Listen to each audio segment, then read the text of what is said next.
తరగతి విద్యార్థులం. ఇప్పుడు మేము తెలివైన ప్రశ్న అనే కథను ప్రదర్శించబోతున్నాం.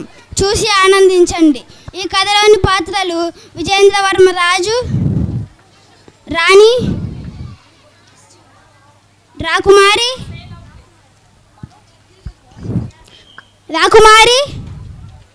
చెలికత్తెలు, రాకుమారులు, స్థానికులు, దండోరా వేసేవారు, సామాన్య యువకుడు. ఇప్పుడు నాటకం మొదలవ్వబోతుంది. చూసి ఆనందించండి.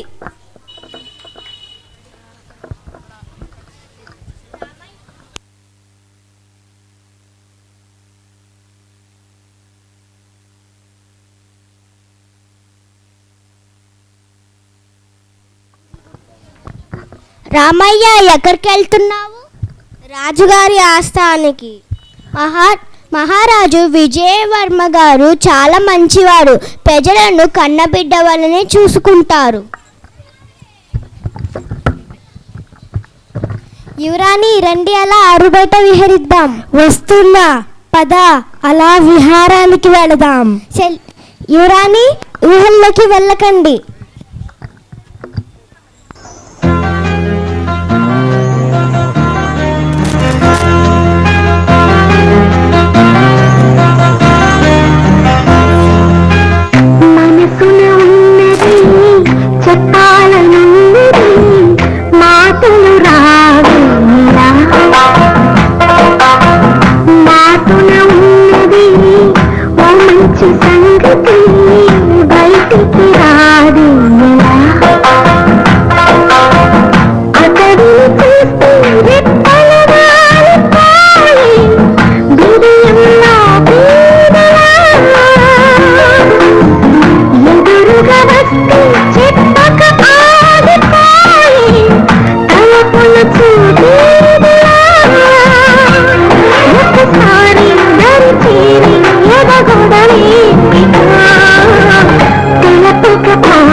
రాకుమారి చాలా తెలివైనది. అవును, రాకుమారి చాలా తెలివైనది, కానీ ఆమెకు కొంచెం కూడా గర్వం లేదు.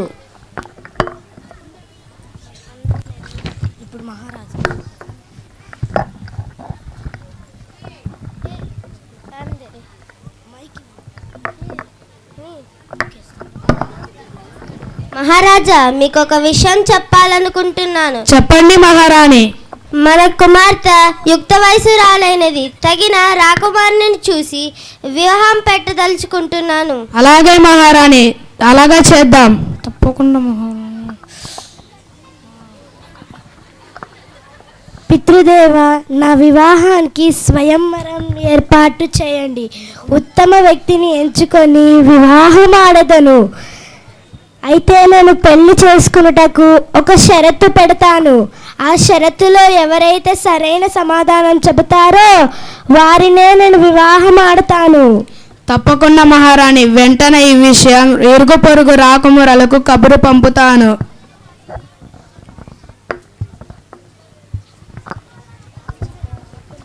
ఎవరక్కడ? దండోరా వేసేవారిని పిలిపించండి. అలాగే ప్రభు. రాజుగారు మిమ్మల్ని పిలుస్తున్నారు. ప్రణామాలు ప్రభు.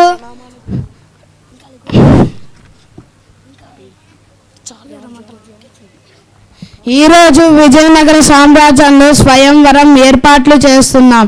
అక్కడ ఎవరైతే రాకుమారి అడిగే ప్రశ్నకు సరైన సమాధానం చెబుతారో వారికి యువరాణిని ఇచ్చి వివాహం చేయడమే కాకుండా నా రాజ్యాన్ని కూడా ఇచ్చి పట్టాభిషేకం చేస్తామని దండోరా వేయించండి. చిత్తం ప్రభు. వినండి ప్రజలారా, వినండి.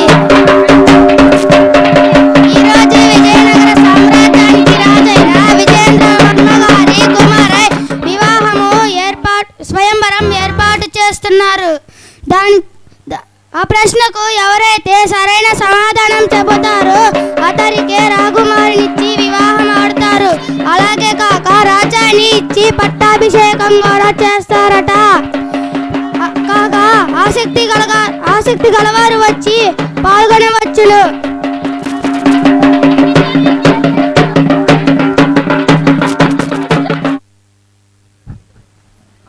ఈరోజు విజయనగర సామ్రాజ్యంలో స్వయంవరం జరుగుతుందంట. ఆ స్వయంవరంలో నేను పాల్గొంటాను.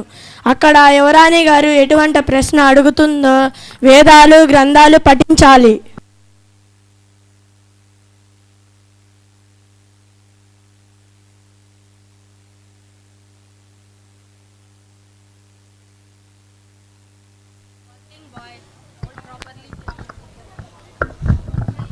ఈరోజు జరగబోయే స్వయంవరంలో నేను కూడా పాల్గొంటాను. నేను నా అదృష్టాన్ని పరీక్షించుకుంటాను. ఇది ఒక సువర్ణ అవకాశం మాత్రమే. ఎవరక్కడ? మరికొంతసేపట్లో స్వయంవరం మొదలవబోతుందని దండోరా వేయించు. అలాగే ప్రభు, దండోరా వేయండి. మరికొద్దిగా సేపట్లో విజయనగర సామ్రాజ్యంలో స్వయంవరం మొదలవబోతుందో.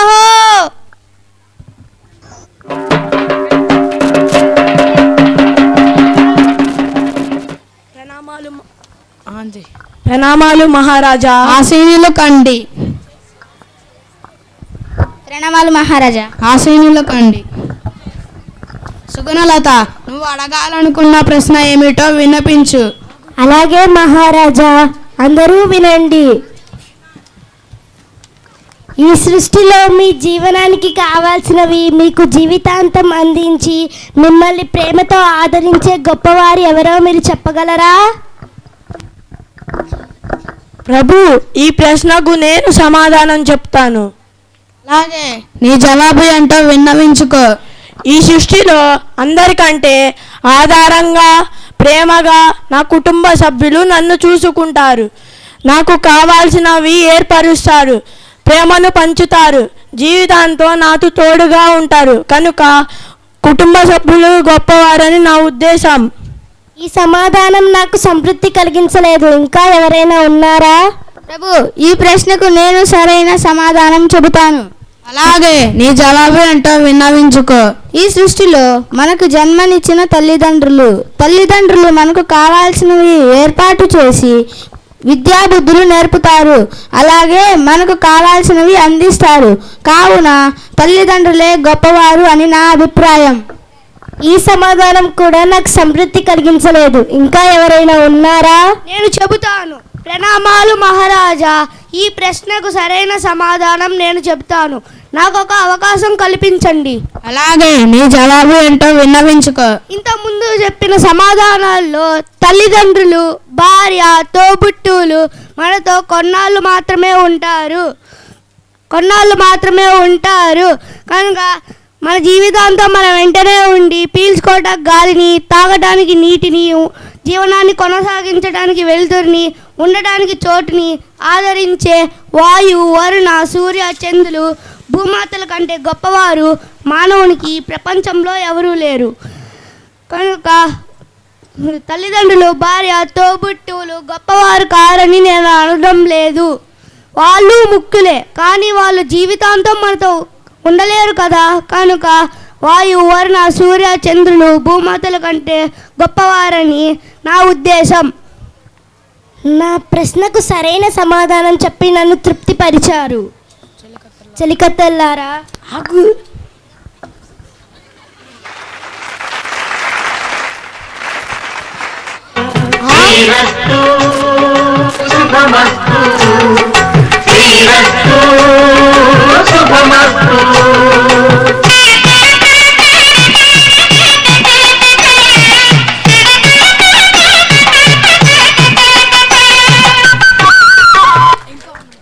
నా కుమార్తె సుగుణలత చాలా తెలివైనది.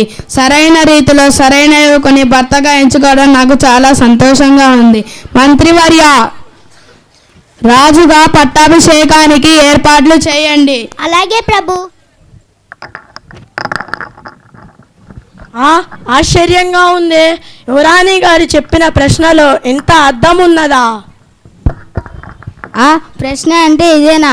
నేను ఏ గ్రంథం నుండో వేదం నుండో అడుగుతారు అని అనుకున్నాను.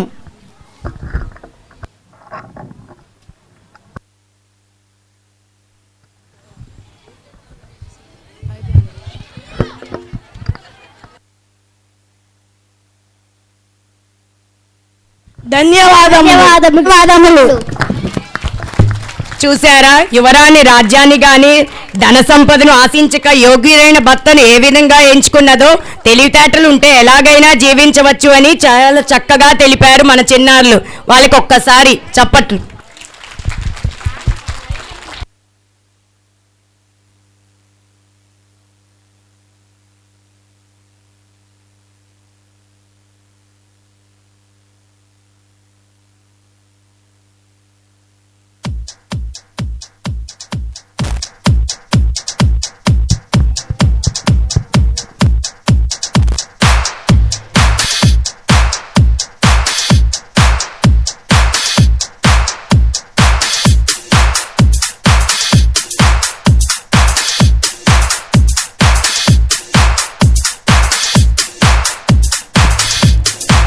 Wow, that was fantastic performance by